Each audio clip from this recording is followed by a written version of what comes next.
seriously can't. I can't believe the time is already here to head out to LA to watch Rams Niners with all you beautiful people. It's going to be a ball. But who's going to win the football game? That's the big question. As we head out to LA, sink into our seats at SoFi, one of these two teams has to come away with a W, unless you're the Dallas Cowboys or the Green Bay Packers. We anticipate somebody winning this game. So who's it going to be? Brandon, I'll start with you. Who's taking the W when we watch this one go down Thursday night? Oh, I wish this was a matchup where there was just a little bit better health for the Niners because I could break down the intricacies of that aspect of things. But this is where the injury thing takes it just too far beyond that. You saw Parasol limping around. It's a Thursday night game, a shortened week for the Niners.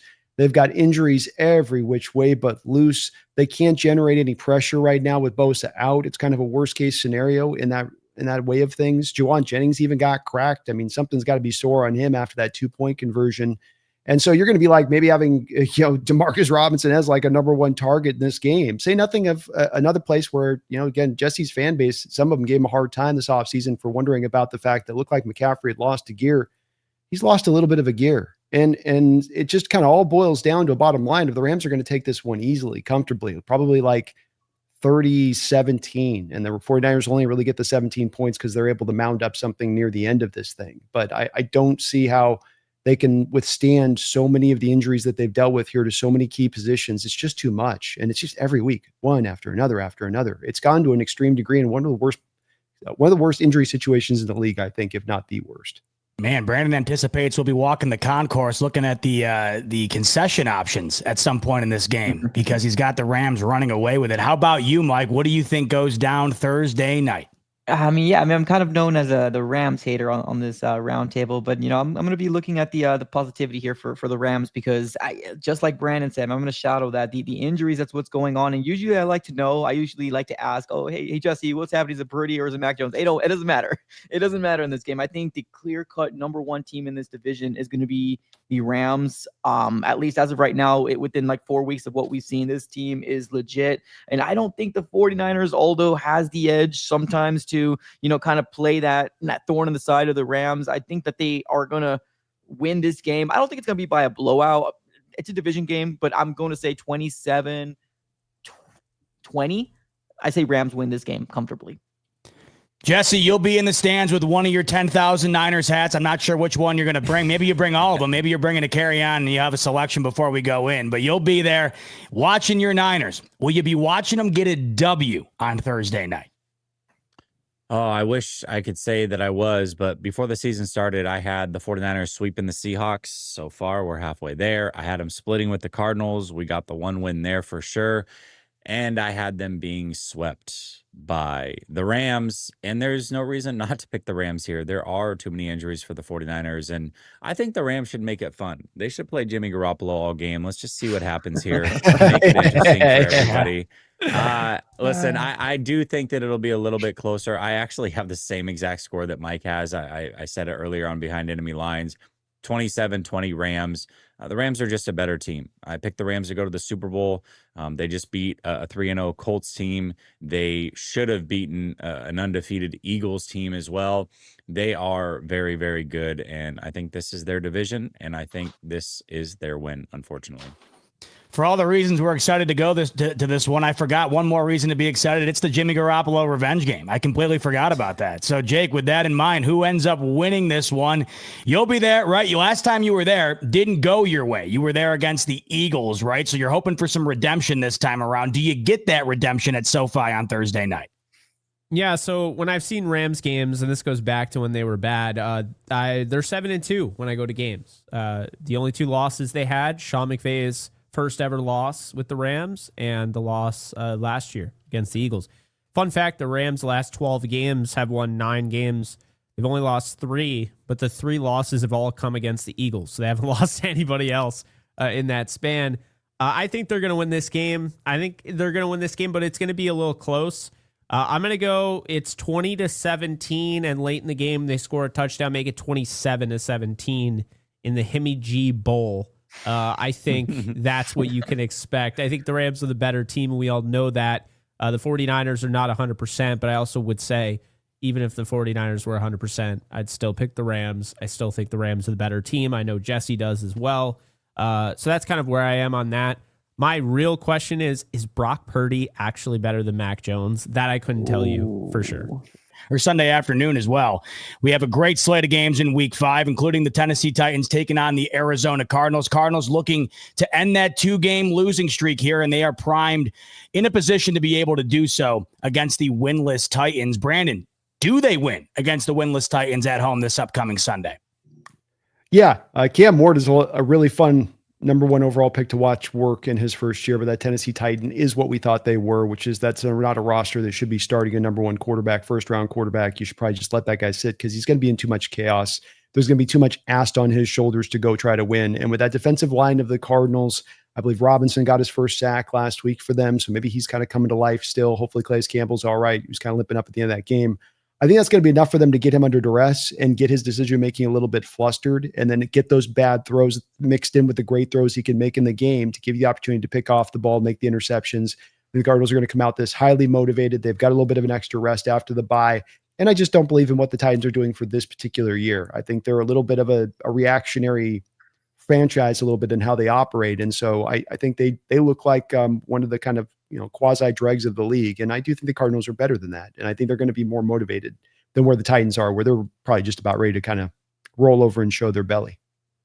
Jesse, Cardinals, Titans. Do the Titans roll over and show that belly Sunday afternoon? Yeah, I think so. I'll keep this short and sweet. I think the Arizona Cardinals are just a better team. Tennessee's not very good, and they can't score a lot of points. And I think Arizona has a pretty good defense. So I'm going to go 20-9 Arizona. Yeah, Titans coming off of a blowout, 26-0 loss to a Houston Texans team that wasn't able to score anything up until Sunday afternoon. So, Jake, who takes this one? Cardinals getting it done against the Titans? They are. This will be a comfortable game. I think this is a game where you can get Trey Benson going. This Titans team really struggles to stop the run. And, on a separate show, I typically pick the top performers of the week. And Trey Benson was my top performer. I think he's going to go off in this game personally. I have the Cardinals winning this game 26-13. I think it's just going to be a really good game for them. It doesn't matter, who they play this week. It's just, they got to get this win. They got to get back on the high side. They got to get to 3-2. And I think they do that. The Titans, like Brandon said, I totally agree. Cam Ward is really fun to watch on film.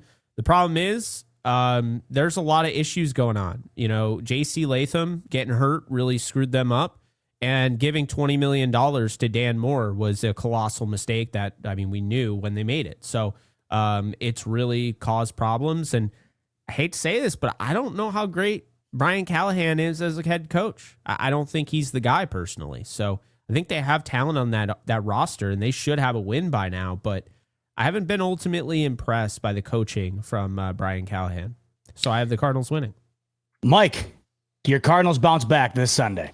Oh, just to quote Cam Ward earlier this week, if keeping it a buck, we're ass right now. So I hope that the Arizona Cardinals could take advantage of a team that's feeling the way that they're feeling right now. Obviously, they are a team that's not well coached, just not everything. Everything isn't going to the favor for them. And that's kind of the unfortunate part about those first overall picks, right? I don't think this fan base should be out on Cam Ward. It's just the team in general is just not very good. The defense, they got some good defensive pieces over there, but not enough to put it all on the field. What I'm looking for here in this game, to be real with you, I do think that the Cardinals are going to win. Now, is it going to be comfortably or is it going to be really close? That's going to be the deciding factor as to, are we stepping in the right direction, or are we panicking again heading into the next week versus the Colts? And I don't want to overlook this Titans team, but you got to go into State Farm Stadium in week 5 after losing 2 straight losses in heartbreaking fashions with 2 field goals, back-to-back losses. You got to go in here and prove that you are trending in the right direction and learning that your offense is getting better and better and better. And like I said before, if you want to have a little bit of hope of glimmer, that last 10 minutes of the fourth quarter, if you need to do more of that to get this offense going, then please, for the love of God, do that. I need the Arizona Cardinals to come into this game and dominate in order for me to be excited next week versus the Colts. So I do have the Cardinals winning this game. I kind of have a little bit of a toss-up in my head. I want to lean on the side of optimism. I'm going to say 31-17 Cardinals because that's going to help me sleep better at night. But I hope to damn hell this offense better be better. Let's stay in the Sunday 4 p.m. window, and man, what a game is this going to be. A battle of 3-1 teams, a battle of 2 quarterbacks from the 2018 draft class that were pretty much considered to be broken goods. And now all of a sudden, look at them. They're playing some of the best football in the NFL. It's the Tampa Bay Buccaneers on the road taking on the Seattle Seahawks. This should be one of the best games of the weekend. Jesse, who takes it, the Bucs or the Hawks? Man, I really respect the Bucs. I see them play a ton. Baker Mayfield is balling right now. Anybody who has watched Baker Mayfield in the past and thinks he's not a good quarterback, you need to watch again. This guy is extremely good. He doesn't give up, and he's just turned his career around. It's really, really cool to see. Let's not forget that him and Sam Darnold were on the Carolina Panthers once upon a time together, which is pretty interesting. And now they're facing off and have both turned their careers around a bit. So as much as I think the Bucs are a good team, and I think they're going to be one of those teams late in the season that are there, right now they're very banged up, and they are traveling east to west. And I just think that it's going to be too much. And Seattle's defense is for real, for sure. So I'm going to go 24-20 Seahawks. Jake, Hawks, Bucs, a huge game on Sunday here in Week 5. Who wins it? Oh man, this is going to be a banger. Unfortunately, the Bucs are banged up as it is, as Jesse said. I mean, no Mike Evans. Obviously their right tackle's out, so they're dealing with some issues. But I just think Seattle, that loss to the 49ers, and I mean no disrespect to the 49ers, that was as fluke of a loss as it gets. I think the Seattle Seahawks here in Week 5 are a way better team than Week 1. I should probably have them higher in my power rankings because I continue to let that fluke loss get to me. It shouldn't. They're a top 10 team, maybe even higher than top 10. And I think they prove it this week. I think they're going to get after Baker Mayfield. I think he's going to make some plays, but I think Sam Darnold is going to be asked to go down the field and win the game, and they will do that 27-20 Seattle. Mike, Buccaneers, Seahawks, which one of these teams is 4-1 by the end of Sunday? I am seeing a lot of injuries for the Bucs. I think there's also a report that came out here for Bucky Irving being up in the air right now, and I think that's kind of contingent on that in terms of if the Bucs are going to keep this a close game or not. I mean, they do have Godwin as well coming back. He did not look too great. I think he had like 10 targets, 1 reception or 2 receptions. It wasn't really good, but obviously he's barely coming back from an injury. I think this is really contingent of Irving if he's going to go there or not. I know they got White over there, Rashad White. Not as explosive as he used to be. There's some injuries there, but I don't know, man. There's something about Baker Mayfield, man. He's a no give up type of mentality. He's got that dog in him. He's so fun to watch, and he can stand up with the linebacker and he would just talk, man. He talks the talk, man. And that's one thing that I really do love about Baker. So I'm never going to roll him out. I'm going to go against the grain here, ladies and gentlemen. I'm going to go over with the Buccaneers. I will say 33-27 Bucs win this game. Brandon, an opportunity for a statement W on Sunday. Will you be wearing the shades this time next week on the NFC West Roundtable? I will. The gentleman prior to me covered it a little bit, but just to put this in perspective, again, it's not just your right tackle out, it's your right guard, Cody Mock, out for the year as well. The head coach for the Tampa Bay Buccaneers was so kind of flustered by the amount of guys getting MRIs this past week. He couldn't even remember all of them, including the aforementioned Bucky Irving. He's like, I don't know. It's weird. They've got 2 slots playing right now at the same point in time on the football field in Emeka and in Godwin, and that is out of necessity. And so they are not challenging teams deep right now with this passing attack. And these receivers are not generating separation. When you put a slot to the outside, that's just what you see. They are 31st in the NFL at generating separation per route run. And so I think the Seahawks are really going to be able to put the clamps on them offensively. And then defensively, it's the same story where no Kalijah Cansey, dynamic 3-tech for them. Their edge group is weaker than it's been in prior years. They've got injuries across the board in that secondary, and they're going to do this domino thing where their slot's going to move outside and their safety's going to move down to the slot. And it just seems like it's kind of messy for a week where Seattle's going to have a little bit of rest. You got to come all the way across the country up to Seattle.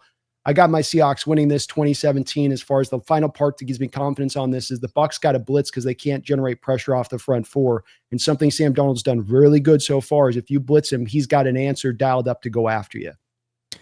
Week 5 predictions are locked in. We'll be talking about what goes down, same place you're at right now, same time next week on the NFC West Roundtable YouTube channel. All right, 45 minutes in the books.